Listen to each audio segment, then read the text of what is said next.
Welcome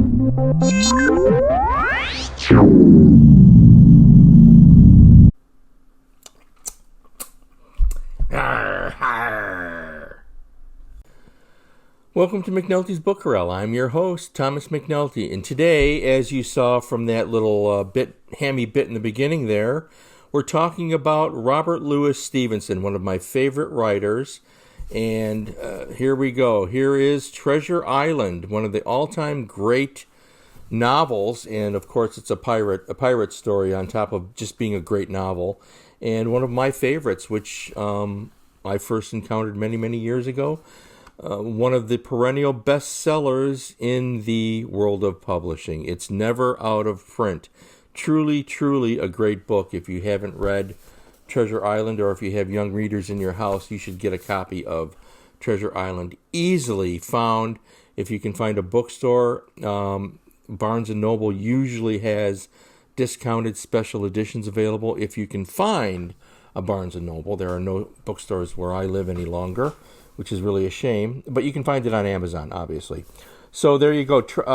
Treasure Island is a classic. Great book. This is the first of Stevenson's many works that I read, and other books that he published that I think are worthy of your attention. The Black Arrow. Here's a really nice edition of The Black Arrow, an adventure novel. All right, Stevenson was a great writer. You'll be captivated by Stevenson. The Master of Ballantrae, and some of you are familiar with the 1953 film starring Errol Flynn, and that's actually a pretty good movie. I don't think it's not Flynn's best, but it's a good film.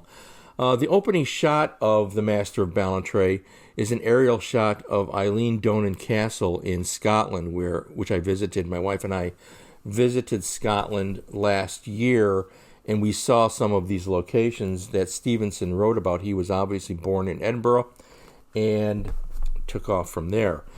Speaking of Edinburgh, his other famous book is Kidnapped, and this was made into a film by Disney in the 1960s, I believe, at some point. And I don't think it's available. I think that's a shame.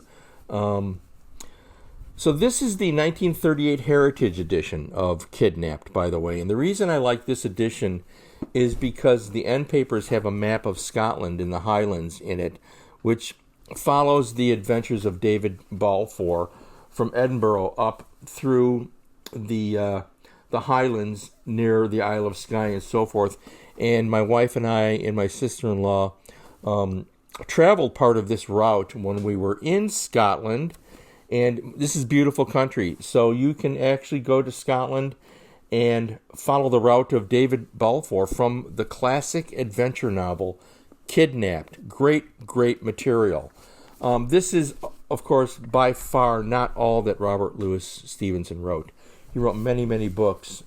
He was born in 1850 and he died in 1894. He's buried on in the Samoan Islands in the Pacific. I've never been there. That would be quite interesting to go there. He also wrote many interesting travel novels, by the way, or travel books, not novels, of nonfiction travel memoirs. Travels with a Donkey in the Savane is a very well-known book. He traveled through the United States, by the way, and went across country to San Francisco. So Stevenson did come here, and he saw the Wild West when it was wild. Fascinating life this guy had. The great writer, Robert Louis Stevenson, from the great Scotsman, and he was from Edinburgh, and he wrote a memoir of Edinburgh. It's called Edinburgh, Picturesque Notes, and here is the current copy. Not a long book, as you can see.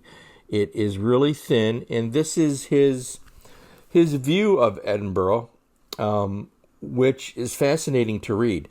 The city has not changed all that much from when he was there. He points out correctly and wisely that Edinburgh is separated by 3 points, 3 hills. You have Edinburgh Castle, which is the centerpiece of the city. Then you have Arthur's Seat, and then you have Calton Hill, all of which are still there, which you can visit. And I think I'll throw a picture or two at the end of these locations so you can get an idea.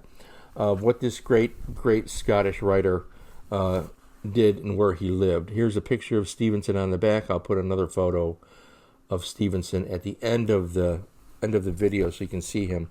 Most of you are undoubtedly familiar with Robert Louis Stevenson. So this episode is clearly geared toward readers who haven't picked up Stevenson yet. The world has changed dramatically from when I was a child and these books were widely available. They're still widely available, but because of the lack of major bookstore chains in the country currently, you really have to dig a little bit to find this stuff. So what does that mean? It means you go on to Amazon.com, you go on to BarnesandNoble.com, you go to eBay, whatever you have to do to get the books, order them if you don't have a bookstore near you. Robert Louis Stevenson, one of my all-time favorite writers. By the way, if you're going to go to Edinburgh, right downtown there, on the street near Deacon Brodie's Tavern, look that up, by the way. That's a fascinating place. Down the alley, they have a writer's museum, and they have a display for Stevenson in there, which includes some of his personal belongings, including his boots. Fascinating. The Writers' Museum in Edinburgh is just an incredible place to visit. And I'll put some photos of that as well at the end of this episode so you can take a look at that. Really fantastic. One of the highlights of being in Edinburgh was, for me, to go to the Writers' Museum and see this incredible stuff that they have there. It's free, all right? It's free.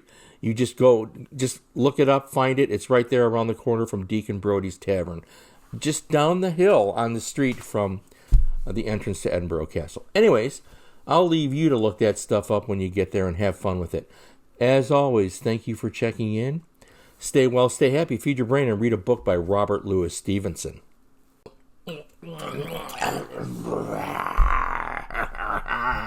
15 men on a dead man's chest. Yo ho ho and a bottle of rum.